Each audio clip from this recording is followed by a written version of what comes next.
Next question చూద్దాం చూడండి. Third question, find zeros of polynomials p of x is equal to x plus 5. ఇక్కడ ఏమి ఇచ్చాడు? p of x is equal to 2x plus 5.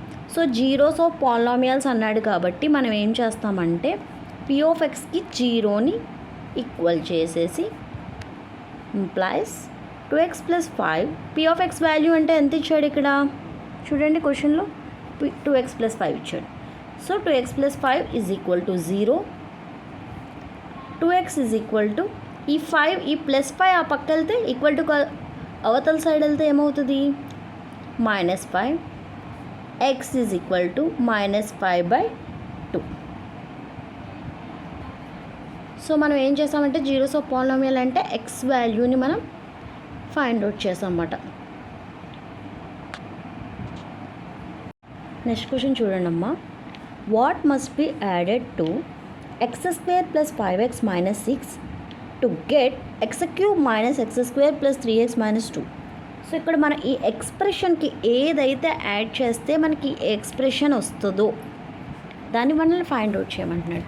ఇప్పుడు ఇంకేం లేదు. ఇక్కడ ఏం చేస్తామంటే ఫస్ట్ ఇలాంటిది ఇచ్చినప్పుడు ఫస్ట్ x² + 5x - 6 మనకి ఏది యాడ్ చేస్తుందో మనకు తెలియదు కాబట్టి ఏం యాడ్ చేస్తే ఇది వస్తుందో మనకు తెలియదు కాబట్టి దాన్ని మనం p of x కింద తీసుకొని equal to x³ - x² + 3x - 2 implies.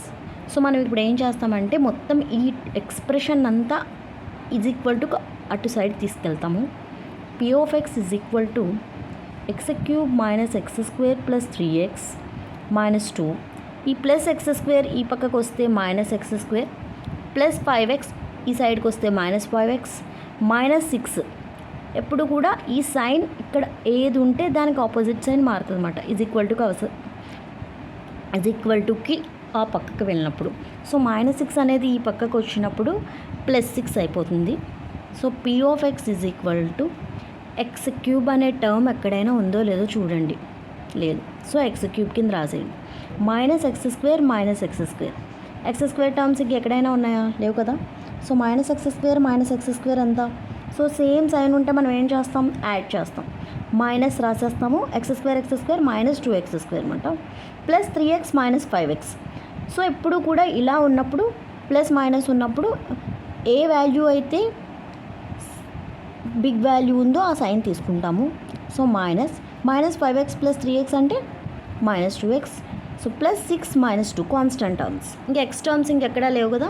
ఫైనల్గా మనం కాన్స్టెంట్ టర్మ్స్ చూస్తాము. -2 + 6. సో 6 అనేది పెద్ద వాల్యూ కాబట్టి 6కి ఏ సైన్ ఉందో అది రాసుకుంటాం. +6 6 - 2 ఎంతమ్మా? సో 6 - 2 4.